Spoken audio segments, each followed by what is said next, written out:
परमेश्वर जो है वो हमारे साथ है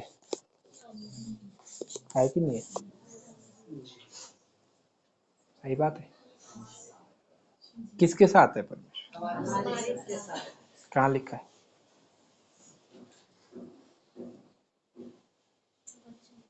है? वचन में कहाँ है वो वचन?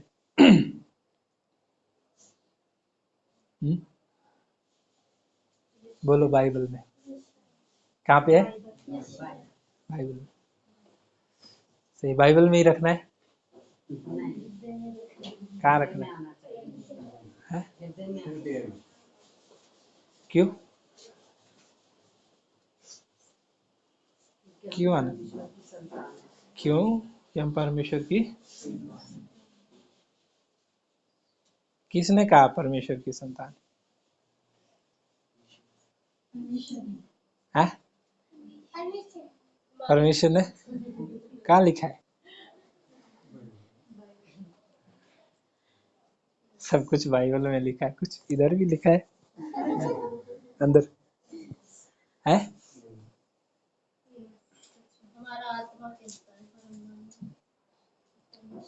एक बात परमेश्वर के लोगों, हम लोगों को जानना चाहिए। सुन पा रहे हैं मुझे कि आवाज थोड़ा ऊंचा करो?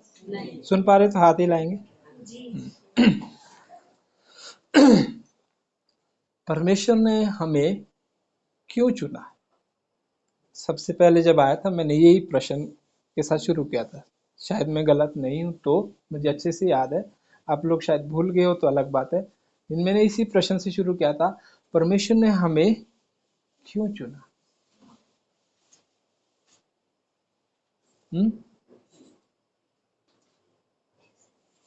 क्यों चुना? क्योंकि हम परमेश्वर की संतान हैं। क्या है? संतान है। संतान है।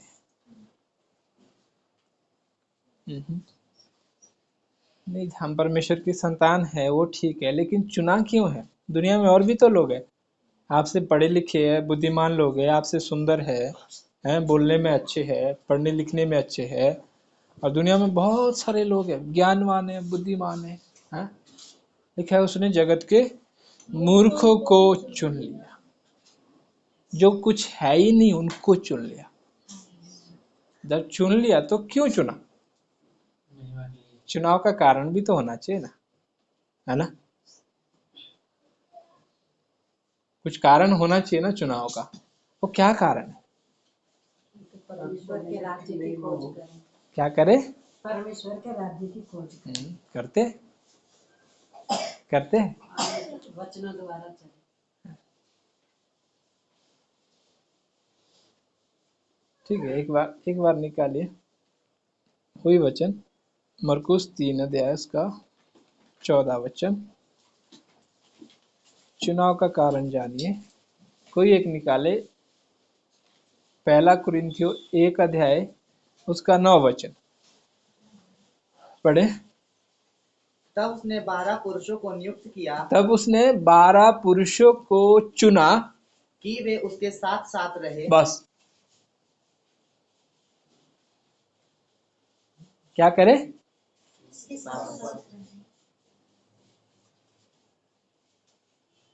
एक का 9। परमेश्वर सच्चा है। परमेश्वर सच्चा है, जिसने तुमको अपने पुत्र हमारे प्रभु यीशु मसीह की संगति में बुलाया है। क्यों बुलाया? यीशु मसीह की संगति के लिए। पहले वचन में क्या लिखा है? साथ साथ रहे। परमेश्वर सच्चा है जिसने तुम्हें अपने पुत्र यीशु मसीह की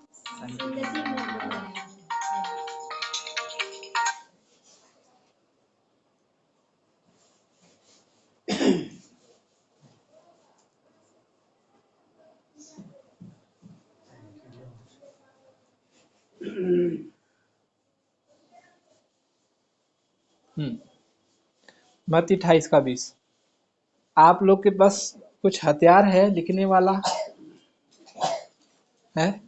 लिख डालो, क्योंकि कल मैं चला जाऊंगा, अभी मैं चला जाऊंगा, मेरे पीछे एक चिड़िया आएगी, एक चिड़िया आएगी, जो कुछ बोया जाएगा वो आपके मनों से आपके चुरा लिया जाएगा, और फिर अब बिना फल वाले खेत हो जाएंगे। कैसे हो जाएंगे? बीजा तो था खेत में, है ना? खेत में बीजा तो बहुत था, लेकिन फसल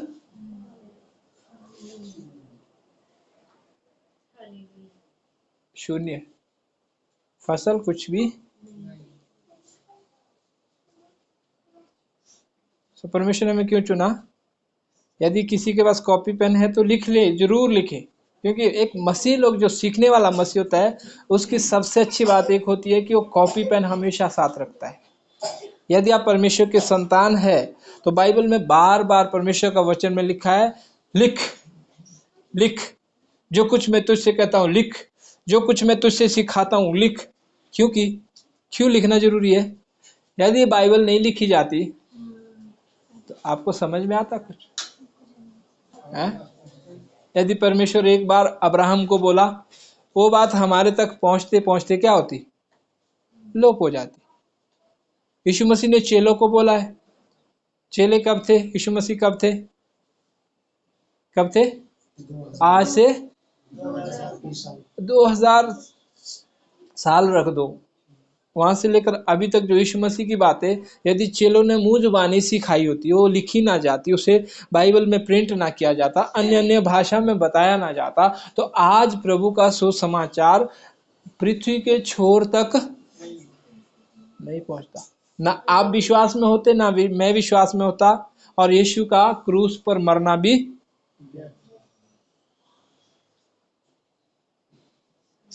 है ना। समझ पा रहे?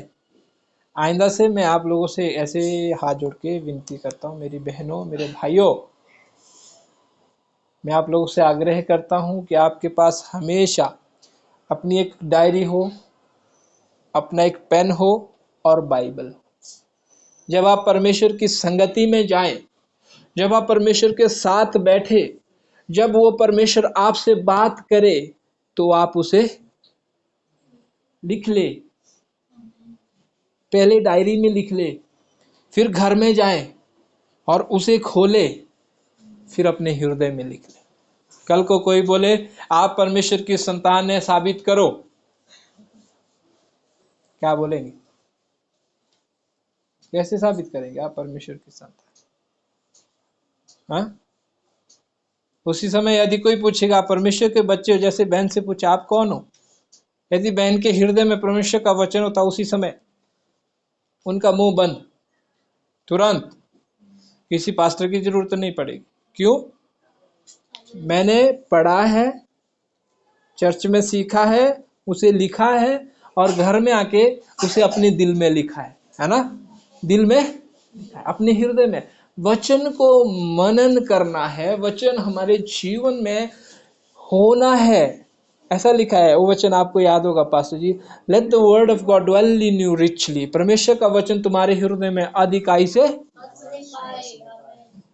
कुलुस्सी 3:16 में शायद पढ़े,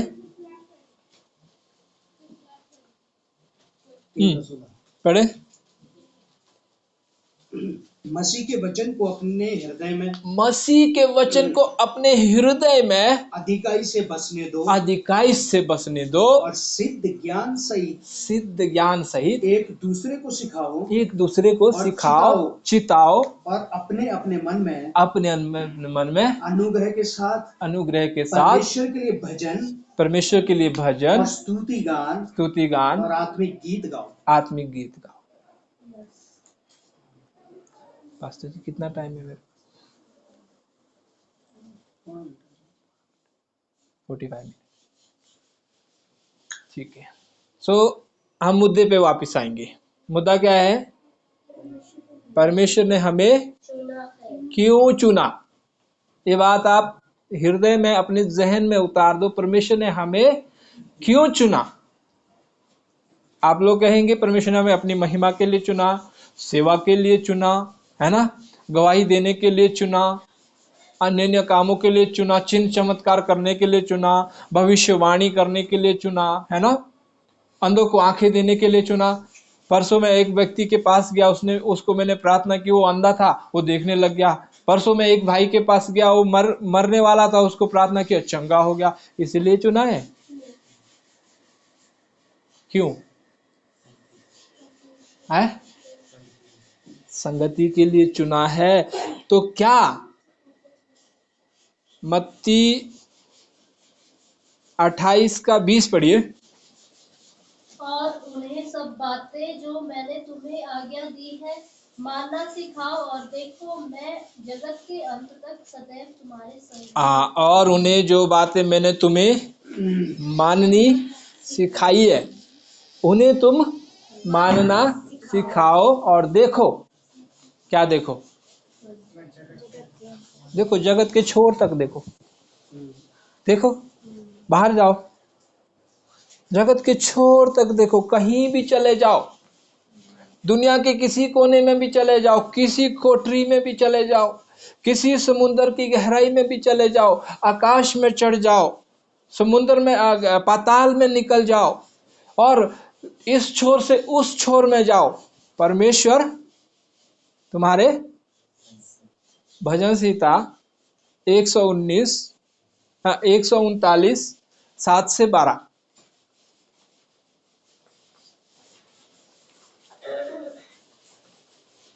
मैं तेरी आत्मा से भागकर किधर जाऊं, मैं तेरी आत्मा से भाग कर किधर जाऊं, या तेरे सामने से किधर भागूं। तेरे सामने से कहाँ भागूं। यदि मैं आकाश पर चढ़ूं, यदि मैं आकाश पर चढ़ूं, तो वहाँ तू है, वहां भी तू है। हाँ, यदि मैं अपना बिछौना यदि मैं अपना बिछौना अधोलोक में बिछाऊं, पाताल लोक में, धरती के नीचे पाताल लोक में जहां कोई नहीं रहता है, वहां भी बिछा लूं, तो वहाँ भी तू है। वहां भी तेरी उपस्थिति है। आगे, यदि मैं भोर की किरणों पर चढ़कर, यदि मैं भोर की, जब सूरज आता ना सुबह, किरणों पर कोई सवार होता है? सोच के चलो, आप ऐसे सवार है जो किरणों पर सवार होते हैं। सोचो,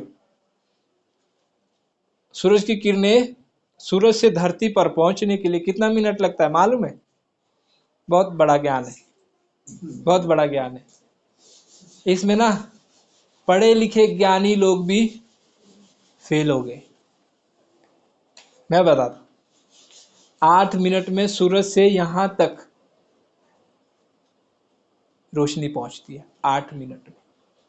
और सूरज की दूरी कितनी है? हैं?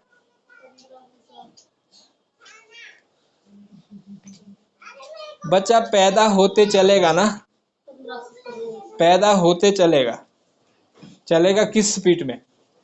हमारी स्पीड जो सबसे ज्यादा स्पीड है, कितनी स्पीड है हमारी? कितनी स्पीड है?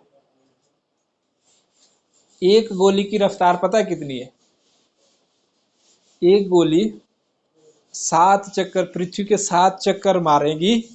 यहां से मैंने गोली मार दी, यहां से गोली चला दी, पृथ्वी के 7 चक्कर लगाने के बाद, उससे पहले आप जमीन पे झुकेंगे, ऐसे झुकेंगे, आपको भेद जाएगी। ये परमेश्वर की स्पीड है, गति है। लेकिन मेरी गति क्या है? सूरज की किरणों पर होके सवार समुद्र के उस पार जा निकलूं, तो वहां भी तेरा हाथ मेरी, पढ़िए, समुद्र के पार जा बसूं, हाँ, तो वहाँ भी तू अपने हाथ से मेरी अगुवाई करेगा और अपने दाहिने हाथ से मुझे पकड़े रहेगा। वहां भी तू अपने हाथ से, अपने दाहिने हाथ से पकड़े रहेगा और मुझे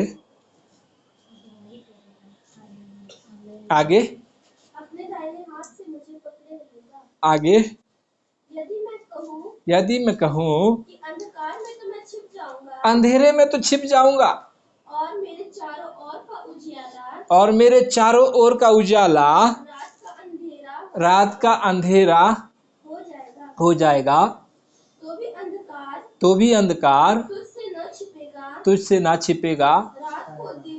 रात और दिन, रात दिन के समान रोशनीमय हो जाएगी, क्योंकि तेरे लिए अंधकार और उजियाला दोनों एक समान हैं।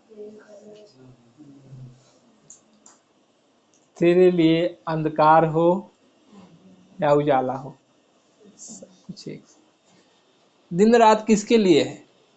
मेरे लिए। उसके लिए तो सब एक समान। मतलब परमेश्वर जो है सारे भूमंडल में उपस्थित है, कण कण में है।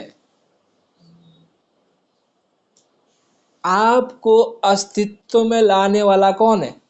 परमेश्वर। आपको सुरक्षित रखने वाला कौन है? आपको नथनों में जीवन का श्वास फूंकने वाला कौन है? आपको खाना देने वाला कौन है? सूरज का रोशनी आप तक पहुंचाता कौन है?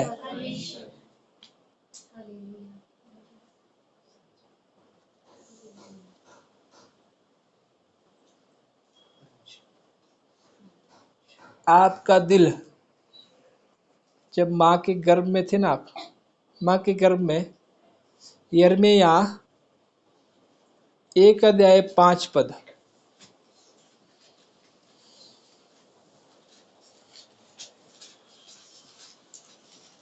गर्भ में रचने से पहले गर्भ में रचने से पहले ही मैंने तुझ पर चित्त लगाया, मैंने तुझ पर चित्त लगाया, और उत्पन्न होने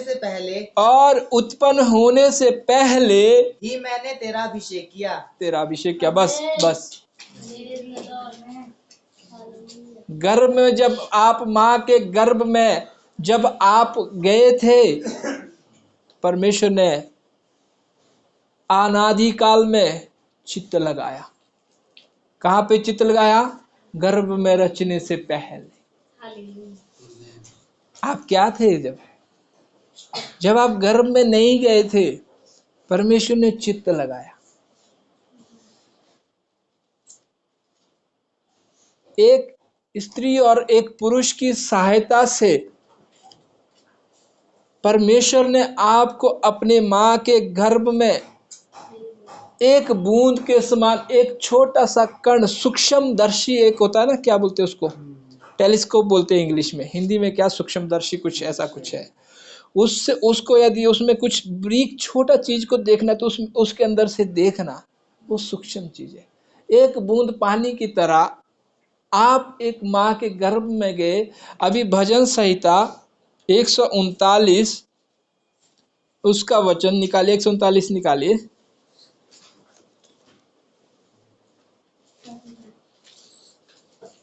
चौदह से आगे पढ़िए। मैं तेरा धन्यवाद करूंगा, मैं तेरा धन्यवाद करूंगा इसलिए कि मैं भयानक और अद्भुत रीति से रचा गया। मैं भयानक और अद्भुत रीति से रचा गया हूँ। तेरे काम तो आश्चर्य के हैं, तेरे काम तो आश्चर्य के हैं, और मैं इसे भली भांति जानता मैं इसे भली भांति जानता हूँ। जब मैं गुप्त में बनाया जाता, जब मैं गुप्त में बनाया जाता और पृथ्वी के नीचे स्थानों में रचा जाता था, तब मेरी हड्डियां तुझसे छिपी ना थी। तब मेरी हड्डियां तुझसे छिपी ना थी। जब गर्भ में रचे जाने से पहले परमेश्वर मेरी हड्डियों को देखा। गर्भ में रचे जाने से पहले परमेश्वर मेरे बेडौल तत्वों को देखा था। बेडौल तत्व जानते हैं? बेडौल क्या होता है? जिसका कोई आकार नहीं होता है। आदि में परमेश्वर ने आकाश और पृथ्वी की सृष्टि की, और दूसरे वचन में लिखा है पृथ्वी बेडौल और परमेश्वर ने मेरे बिगड़ी हुई दशा को देखा। क्या देखा? परमेश्वर का आत्मा उस बिगड़ी हुई दशा के ऊपर मंडरा रहा था। क्या मंडरा रहा था?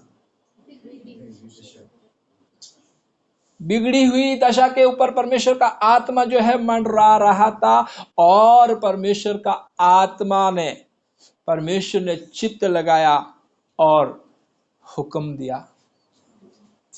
क्या नाम है बहन आपका? सोनिया। आपको पता है आपका नाम परमेश्वर ने जगत की उत्पत्ति से पहले रखा है।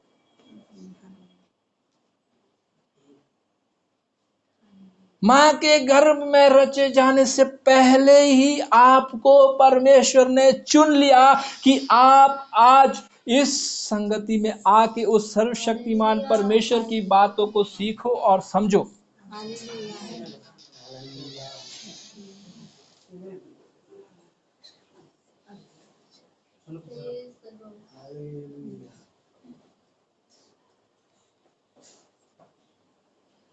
आगे पढ़िए।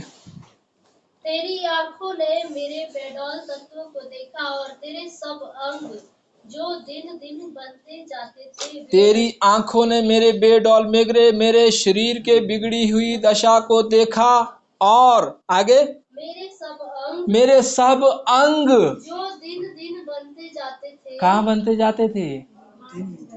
दिन दिन। कहाँ पे दिन दिन? माँ के गर्भ में। सबसे पहले परमेश्वर ने दिल डाला और दिल धड़कना शुरू। और जब आप डॉक्टर के पास जाते हैं ना, कोई गर्भवती महिला जाती है, सबसे पहले डॉक्टर क्या चेक करता है? 3 हफ्ते में या 3 महीने में आप जब डॉक्टर के पास जाते हैं तो डॉक्टर क्या चेक करता है? बच्चे में धड़कन आई कि नहीं आई, दिल धड़कना शुरू। माँ के गर्भ में आप दिन प्रतिदिन बनाए जाते थे, आपके अंग बनाए जाते थे। एक दिन परमेश्वर ने कान बनाया, बहुत आराम से। कैसे बनाया होगा? प्रभु तेरे कारनामे अद्भुत है। दूसरे दिन परमेश्वर ने नाक बनाया, आंख बनाई, शरीर बनाया, गला बनाया, पैर बनाया, सब धीरे धीरे। मेरे अंग पढ़ी वे रचे जाने से पहले तेरी पुस्तक में लिखे हुए थे। मेरे अंग रचे जाने से पहले तेरी पुस्तक में लिखे गए।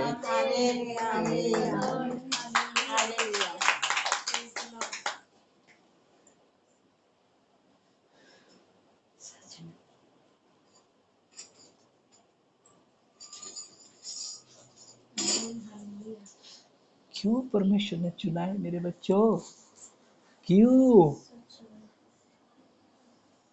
क्यों आपको परमेश्वर ने चुना? क्यों चुना है?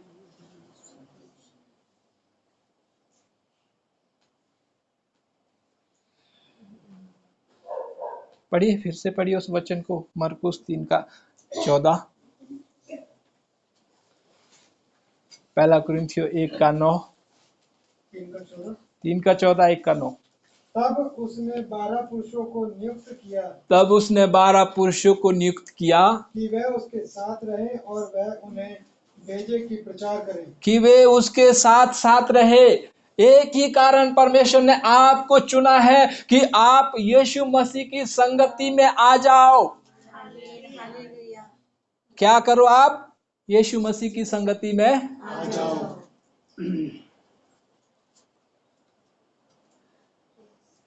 परमेश्वर की संगति के लिए चुना है। आपको परमेश्वर के साथ रहने के लिए चुना है। पढ़िए मत्ती रचित सुसमाचार 1 अध्याय उसका 20 और 23 पद।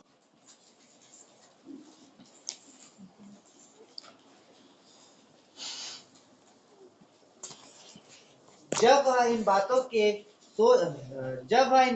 सोच ही में था,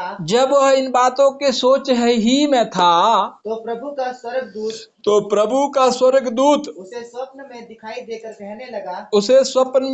देकर कहने लगा, हे यूसुफ, दाऊद की संतान, तू अपनी पत्नी मरियम को अपने यहाँ ले आने से मत डर। अपने घर में ले आने से मत डर, या यूं कहे तू अपनी मंगेतर मरियम को उससे ब्याह करने से मत घबरा। हाँ, क्योंकि जो उसके गर्भ में है वह पवित्र आत्मा की ओर से है।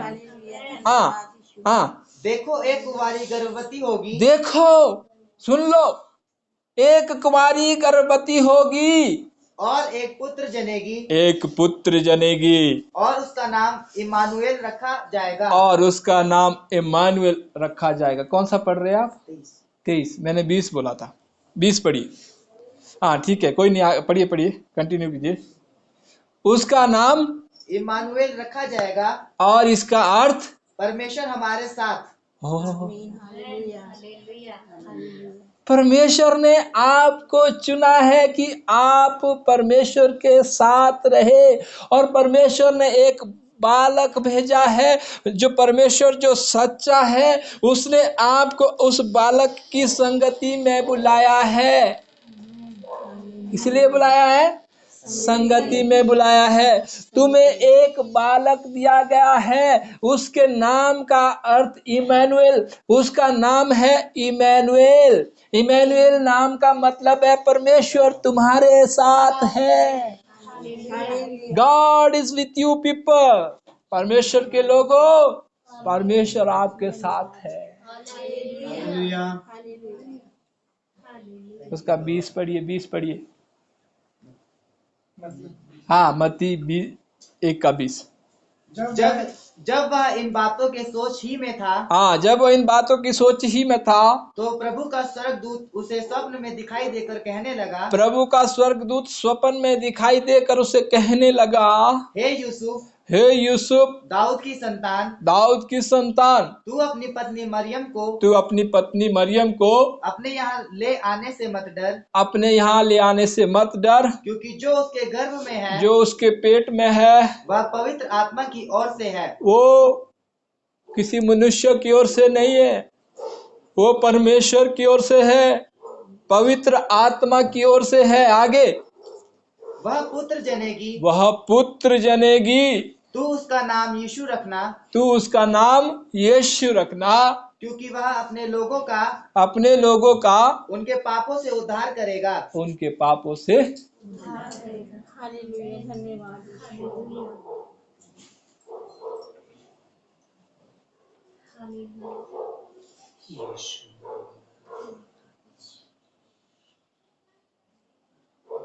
यीशु मसीह हमारा उद्धार करता है। क्या है? परमेश्वर ने हमारे लिए एक उद्धार करता, लूका में लिखा है, तुम्हारे लिए एक दाऊद के नगर में उद्धार करता जन्मा है। क्या जन्मा है?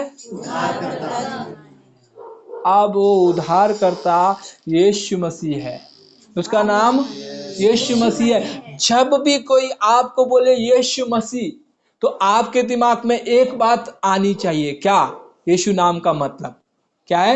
यीशु नाम का मतलब क्या है? यीशु मेरे पापों के लिए उद्धार देने वाला, मेरे पापों से मुझे छुड़ाने वाला परमेश्वर है। कौन है?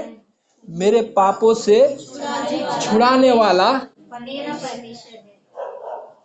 हालेलुया। परमेश्वर में हमें बनाया। आदम ने क्या किया? क्या किया आदम ने? क्या किया? परमेश्वर की बातों का विश्वास नहीं किया। क्या नहीं किया? परमेश्वर ने क्या कहा था? जिस दिन तू इस फल में से खाएगा उस दिन निश्चय मर जाएगा। नहीं, परमेश्वर ने कहा जिस दिन तू इस फल में से खाएगा, पक्का आउट ऑफ 100% 100 में से 100% मर जाएगा। किसने कहा था? और जो परमेश्वर कहता है वो असफल कभी नहीं होता। असफल। यहाँ बैठ जाइए। क्या करना था आदम को?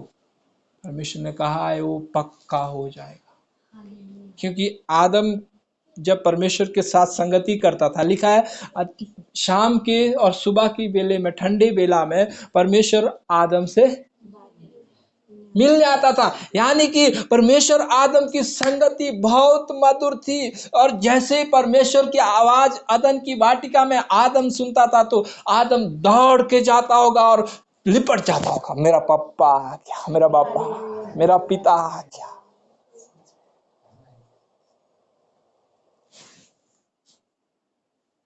और अचानक से उसने परमेश्वर की आज्ञा का उल्लंघन किया। और उस बेला में परमेश्वर आए और परमेश्वर ने लगाई आवाज, आदम, मेरे बच्चे, मेरे बेटे कहाँ है? आदम मर गया था। आदम मर गया था। क्यों? क्योंकि उसने परमेश्वर की बात का विश्वास नहीं। अब परमेश्वर को पता चल गया आदम मर गया है। परमेश्वर रो रहा है, परमेश्वर रो रहा है, मेरा बेटा मुझसे बिछड़ गया, मेरा बच्चा मुझसे दूर हो गया। जब किसी का बच्चा मरता है तो आप क्यों रोते हो? किसी का बच्चा रोता है तो अन्य लोगों के भी आंसू आ जाते हैं, माँ बाप के तो रुकते नहीं। रो पिता जो प्रेम का पिता है। आदम मर गया है, परमेश्वर रो रहा है, परमेश्वर रो रहा है।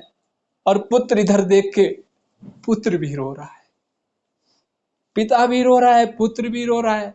अब क्या करूं? मेरी संतान मुझसे दूर होगी, मेरे बच्चा मुझसे बिछड़ गया।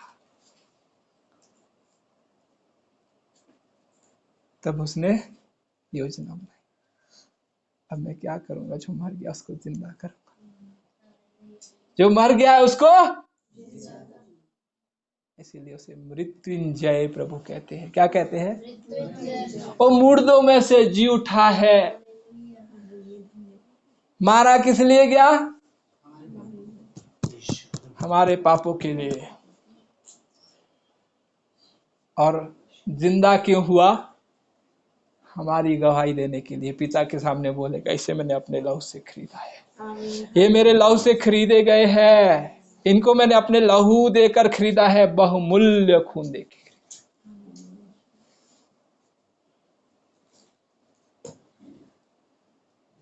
कुरिन्थियों 1:9 पढ़िए।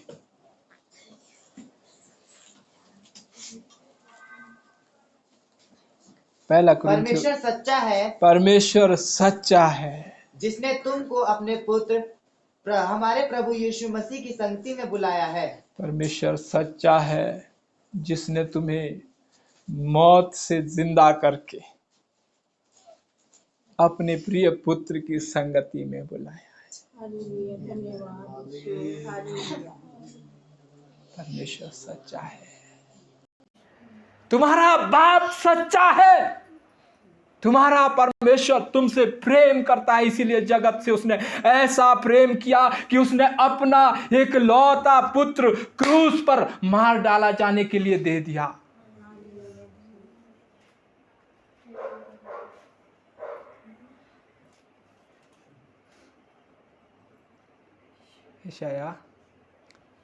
यशाया की पुस्तक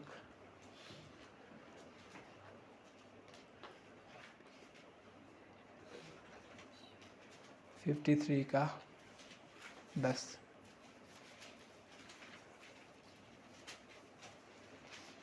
तो भी यहोवा को यही भाया कि उसे कुचले, तो भी यहोवा को यही भाया कि उसे कुचले, उसी ने उसको रोगी कर दिया। परमेश्वर ने यीशु मसीह को मार डाला जब वह अपना प्राण दोष बलि